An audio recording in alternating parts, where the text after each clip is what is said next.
November 18th, 2024. A federal bankruptcy court in Wilmington, Delaware receives a filing, 19 pages, standard legal formatting, the kind of document that gets processed dozens of times a year in that building without anyone outside noticing.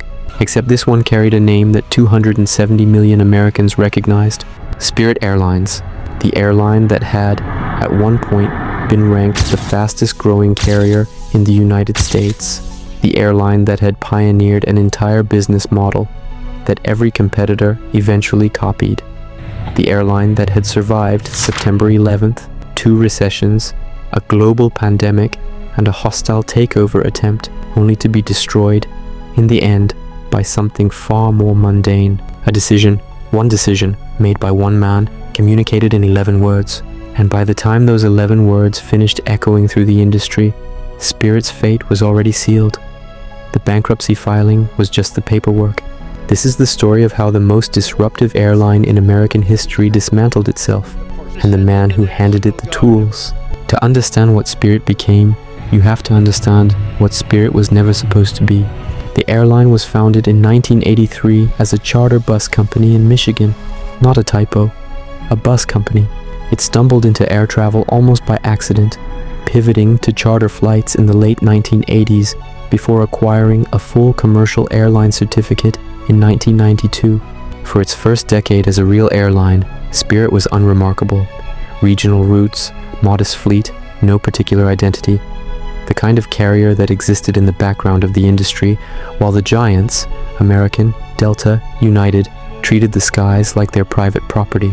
Then, in 2007, everything changed. Ben Baldanza became CEO.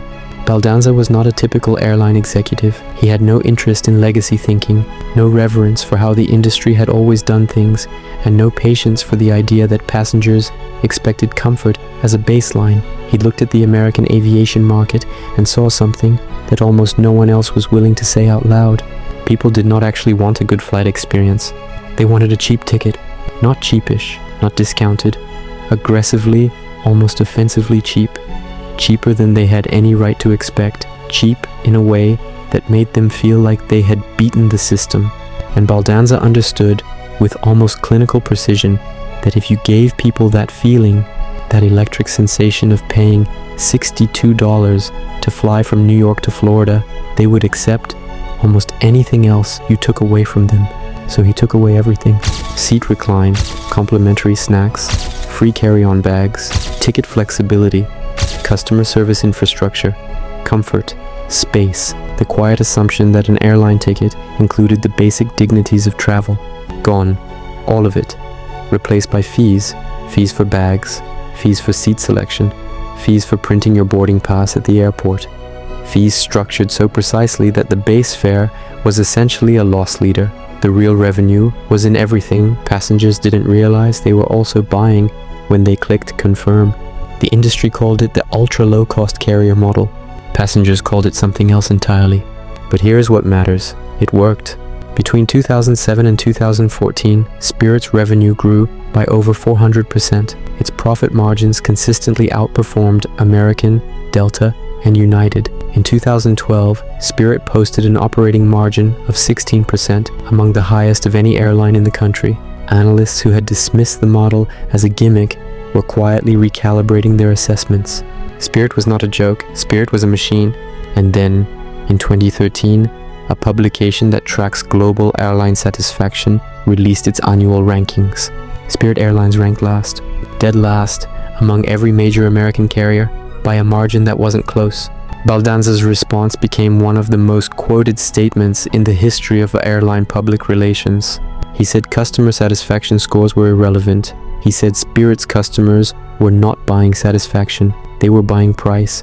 He said, and this is a direct representation of his position, that a passenger who hated their Spirit experience but paid $60 for a ticket was more valuable to the business model than a passenger who loved their Delta experience and paid $300. He was not wrong. Financially, mathematically, in the specific context of what Spirit was building, he was not wrong.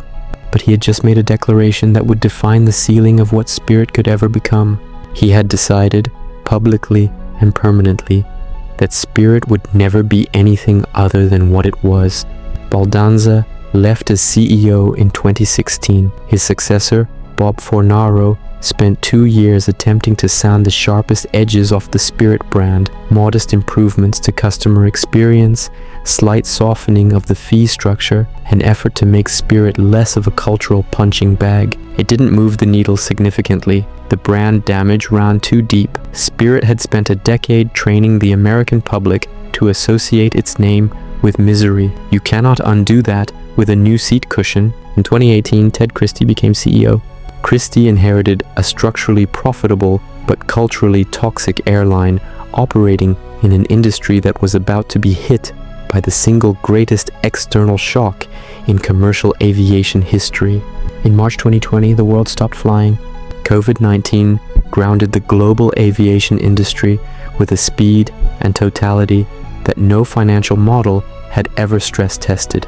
Airlines that had been profitable for years were burning through cash reserves in weeks. Government bailouts kept the industry technically alive, while the actual business of moving people through the sky ceased almost entirely. Spirit survived, barely, through a combination of federal relief funding, aggressive cost-cutting, and the structural advantage of its ultra-lean operating model. Spirit made it through the pandemic without filing for bankruptcy. That matters. Remember that Spirit survived COVID. Keep that in your mind. Because what killed Spirit was not a pandemic. What killed Spirit was what happened after the pandemic ended. When travel demand returned in 2021, it returned with a ferocity that caught the entire industry off guard. Americans who had spent 18 months grounded were booking flights with an almost irrational urgency. Revenue was surging. Load factors were climbing. For a brief, intoxicating moment, the airline industry looked like it was not just recovering, but thriving. Spirit's stock reflected that optimism. It climbed. Analysts upgraded their ratings. The narrative around the airline shifted from survival to potential. And then, in 2022, Frontier Airlines made an offer to acquire Spirit in a merger that would have created the largest ultra-low-cost carrier in American aviation history. Ted Christie recommended the Spirit board accept. The combined airline would have had the scale to compete directly with the legacy carriers on price. It would have had the route network, the fleet size, and the negotiating leverage with airports and manufacturers that neither Spirit nor Frontier possessed independently.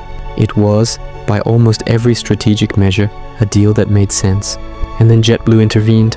JetBlue made a competing offer. Higher price per share, better terms on paper, and it came wrapped in a promise that acquiring Spirit would transform JetBlue into a genuine national competitor, a third force in American aviation capable of challenging the dominance of American, Delta, and United. Spirit shareholders, seduced by the higher number, voted to abandon the Frontier deal and accept JetBlue's offer. Ted Christie supported the decision. What happened next should have been predictable to anyone who had spent more than 48 hours studying American antitrust law. The Department of Justice sued to block the merger. The DOJ's argument was straightforward and, as it turned out, persuasive. Spirit's ultra-low fares acted as a competitive pressure on every route it served. Eliminating Spirit as an independent carrier would remove that pressure, raising prices for consumers across the board. The merger was not pro-competitive. It was its opposite. In January 2024, a federal judge agreed.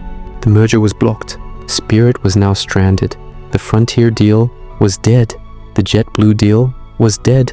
And Spirit had spent nearly 2 years in merger limbo, 2 years during which it had not invested in its fleet, had not developed its route network, had not addressed the structural cost pressures that were quietly building beneath the surface. 2 years of standing still while the industry moved around it. Spirit's cash reserves, already strained by the post-pandemic operational chaos that had affected every carrier, were now critically low. The airline was burning money on routes it couldn't fill, at prices it couldn't sustain, against competitors who had used those 2 years to strengthen their own positions. The board convened, the advisors assembled, the options were laid out, and Ted Christie, in an earnings call that the investment community would later dissect with the forensic attention usually reserved for crash investigations, said 11 words that told everyone who was listening exactly where this was going. He said, "We are exploring all strategic alternatives to address our financial situation." 11 words. In corporate language, that sentence has one meaning and one meaning only. It means the people running the company have run out of answers. It means the options that remain are not good options. It means that the outcome is no longer in the company's control. Every analyst who covered Spirit heard those 11 words and began updating their models. Every institutional investor who held Spirit stock heard those 11 words and began calculating their exit. Every airport that had Spirit as a significant tenant heard those 11 words and began contingency planning. The company did not collapse when it filed for bankruptcy in November 2024. The company collapsed the moment those 11 words left Ted Christie's mouth. The filing was 11 months later, but the ending was written in that sentence. Here is what those 11 words actually mean when you follow them to their source. Spirit's collapse was not caused by bad luck. It was caused by a sequence of decisions, each one made by someone with full information, each one defensible in isolation, collectively fatal. Baldanza built a model that worked but poisoned the brand. Fornaro couldn't repair what Baldanza had declared irreparable. Christie bet the company on a merger that regulatory reality was always going to challenge, abandoned a deal that might have worked for one that never could, and emerged from 2 years of limbo with a weakened balance sheet and a narrowing window. The pandemic didn't kill Spirit. The DOJ didn't kill Spirit. JetBlue didn't kill Spirit. Spirit made choices, specific, documented, traceable choices, and those choices compounded across 17 years until the only sentence left to say was 11 words long. If you are watching this from somewhere in the world right now, drop it in the comments. I want to know where Pocompo's audience is building, because this channel exists for one specific kind of person, someone who understands that the most important stories aren't about money. They're about the decisions made by people who had money, and what those decisions reveal about how power actually works when no one is performing for the camera. If that is why you are here, subscribe to Pocompo. Every week we find another collapse. Every week we follow it to its source. Because the next airline, the next mall, the next empire, it's already making its 11-word mistake. You just don't know which 11 words yet. Spirit Airlines carried over 30 million passengers in its final full year of operation. 30 million people who just wanted to get somewhere cheaply. They got there. The airline didn't. This is Pocompo. Every collapse has a cause. We find it.